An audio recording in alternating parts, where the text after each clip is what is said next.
Hello, welcome to GTC, Get Television Channel. I'm your anchor, Ananta. And I'm Caitlin, your co-anchor. Today we'll be covering the French imperialism in Vietnam.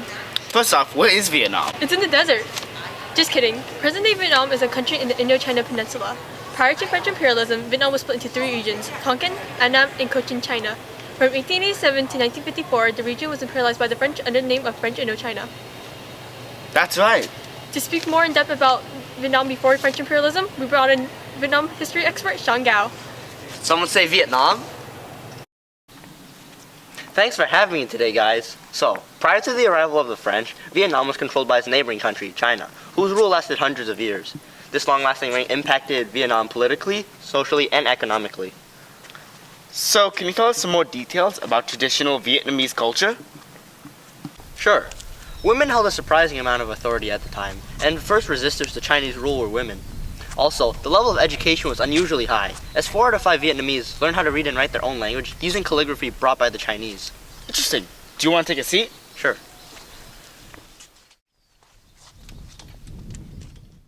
So what else is there about pre-imperialism Vietnam?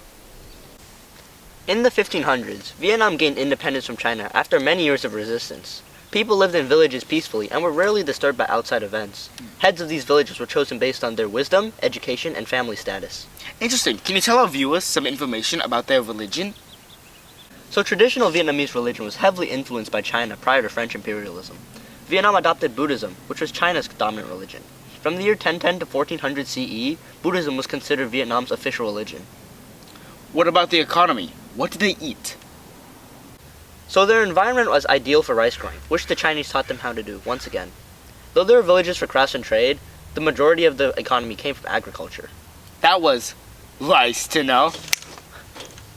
So, going back to religion, did Buddhism stay or did it change over time?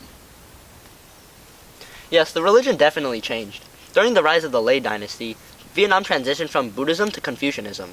Many Confucian scholars were also brought into court to work as court officials.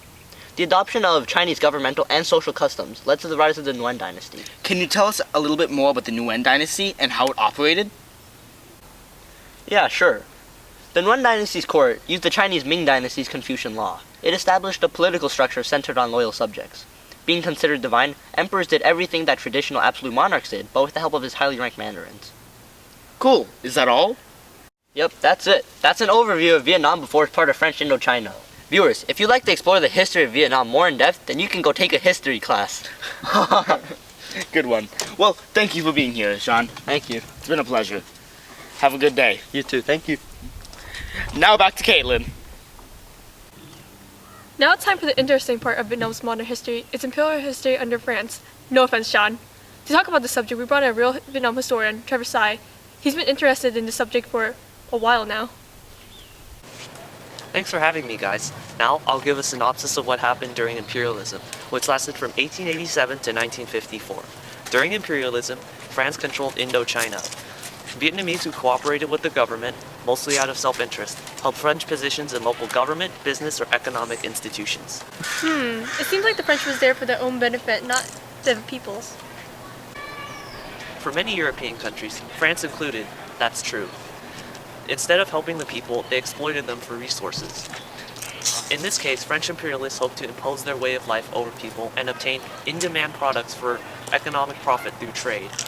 This would fuel an economic boom in France via high tariffs on select products, which included rice, coal, rare minerals, and rubber. As a result, France experienced an economic boom while Vietnam's economy improved marginally due to a lack of profit reinvestment. So did anything major happen during imperialism? During World War II, when France had been conquered by Germany, Japan managed to control Vietnam through the weakened France. Then, Vietnam was under sort of dual imperialism, being controlled by both Japan and France at the same time, though the former was more prominent. So how did people feel about this occupation? There was a mixed reaction to this. On the one hand, there were some people who welcomed Japan's government and claimed it was better than the French. But most people, well, they considered Japan's government to be the same as the French, if not worse. But Vietnam decolonized under France's control. What happened to Japanese occupation? Japan gave up Vietnam when they surrendered at the end of World War II, after the infamous atomic bombings in Hiroshima and Nagasaki. Overall, how did France's imperialism impact Vietnam? Vietnam's infrastructure modernized through French projects such as paved streets, automobiles, more buildings, and railroads. Transportation improved with the construction of more roads and bridges. Additionally, the French introduced electricity and the practice of modern medicine. They also replaced the Chinese characters with the Roman alphabet used in Western Europe. It seems like the France imperialism had many benefits. How did these changes help Vietnam? Most of them didn't. French records state that these improvements benefited them almost exclusively. In fact, conditions for the Vietnamese may have been worse than pre-imperialism. In 1939, well into imperialism, no more than 15% of all children had any kind of schooling. On top of that, despite having more than 20 million people, in 1939 Vietnam had only one university with fewer than 700 students. Thanks, Trevor. It seems like education in Vietnam was appalling. It sure was. Speaking of imperialism, did French colonialism in Vietnam ever end? To explain more, we brought in Vietnam veteran and Vietnam historian Terry Chen. If French colonization didn't occur, Vietnam wouldn't even be a country. In the early 20th century, Ho Chi Minh, a young journalist, turned to communism as the last resort to achieve an independent Vietnam. He also formed the Viet Minh, which was a guerrilla group originally created to counter the Japanese who occupied Vietnam in World War II. Ho Chi Minh, that name sounds familiar. Well, I mean, you may have heard of him from the Vietnam War, in which he played a great role in. In addition, he also declared independence for Vietnam on September 2nd, 1945, at the end of World War II.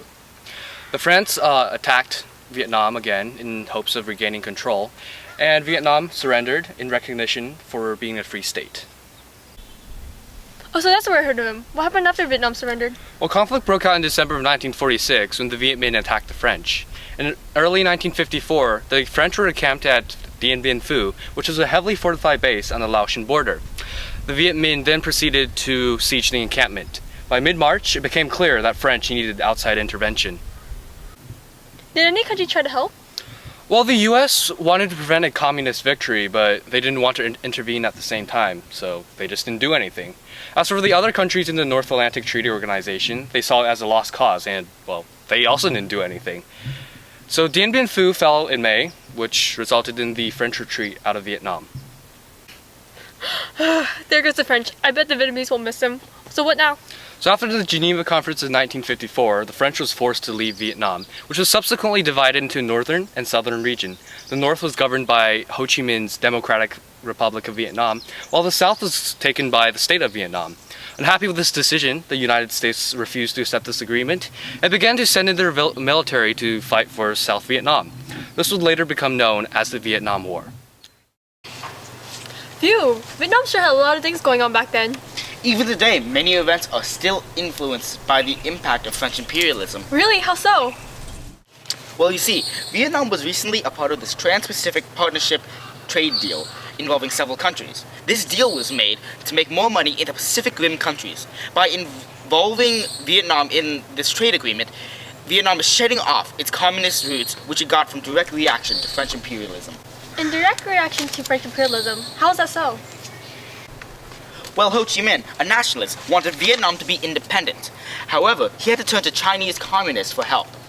By accepting their help, Vietnam chose to be a communist government for various reasons. One of the main reasons was that the Vietnamese people saw capitalists as cruel, because France itself was capitalist and was cruel to the Vietnamese people. However, with this new trade agreement, Vietnam is shedding that way of thinking. And now one of their major trade partners is one of their oldest enemies, the United States. Isn't that ironic that Vietnam's greatest enemy is now one of their best economic partners? Quite so. The adoption of this trade agreement only shows progress in terms of Vietnamese government and ideals. Well, cảm ơn các bạn cho xem các television center. Next time we'll be talking about North Korea and their glorious leader. Hope to see you soon. Bye!